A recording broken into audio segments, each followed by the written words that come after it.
জন্য পৃথিবীর মধ্যে কত কষ্ট করেছে, আমাদের ময়দানে জান্নাত মুবারক শহীদ হয়েছে। শুধু তাই না, এই ময়দানে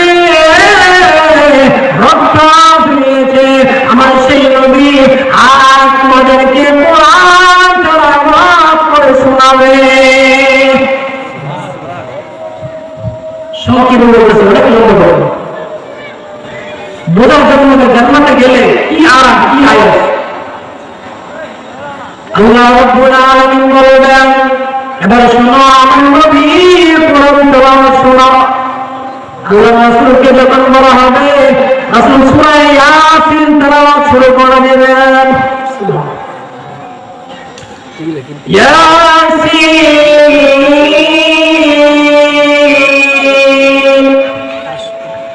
ওয়াল কুরআনিল হাকীম।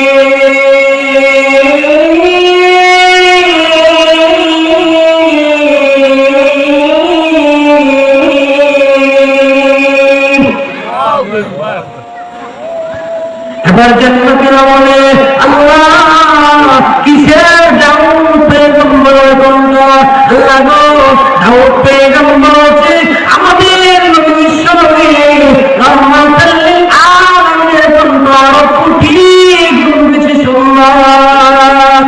সুবহানাল্লাহ। এবার আল্লাহ বলে জান্নাতীরা একটা মধুর তেলাওয়াত শুনবা। জান্নাতের বলে, আল্লাহ এর থেকে মধুর তেলাওয়াত কি আছে নাকি?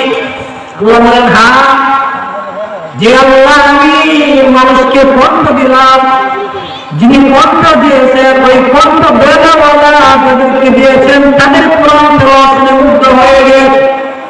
যিনি কণ্ঠ দিয়েছেন তিনি তেলাওয়াত করেন বুঝো কেমন সুন্দর হবে। আল্লাহ রাব্বুল আলামিন ওই দিন সূরা রহমান তেলাওয়াত করবেন। আমরা বলি আর রহমান, আল্লাহ বলে আর রহমান বলবেন না, বলবেন আনা বলবেন আনা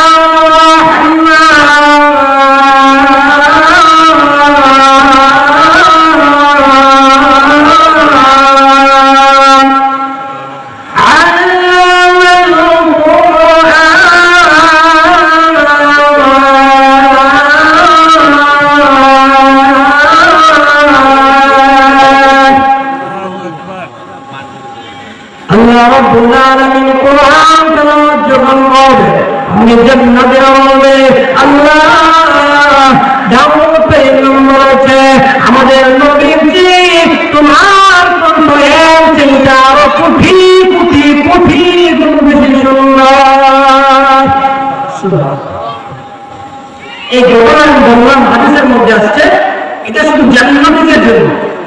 যারা জান্নাতি হবে তাদেরকে নবী কোরআন তেলাওয়াত করে শোনাবেন, দাউদ আলাইহিস সালাম কোরআন তেলাওয়াত করে শোনাবেন, আল্লাহ নিজে কোরআন তেলাওয়াত করে শোনাবেন। এই জান্নাতের মাহফিলের মধ্যে অংশগ্রহণ করার জন্য দুইটা জিনিস। কয়টা? এই জান্নাতের মাহফিলের মধ্যে যদি অংশগ্রহণ করতে চান, যে হুজুর আমি তো জান্নাতের ওই যে মাহফিলের বললেন এটার ভিতরে আমি যাইতে চাই, অংশগ্রহণ করতে চাই, তাহলে বলবো আমি যে তিনটা শর্ত আল্লাহ তাআলা তিনটা শর্ত দিয়েছেন।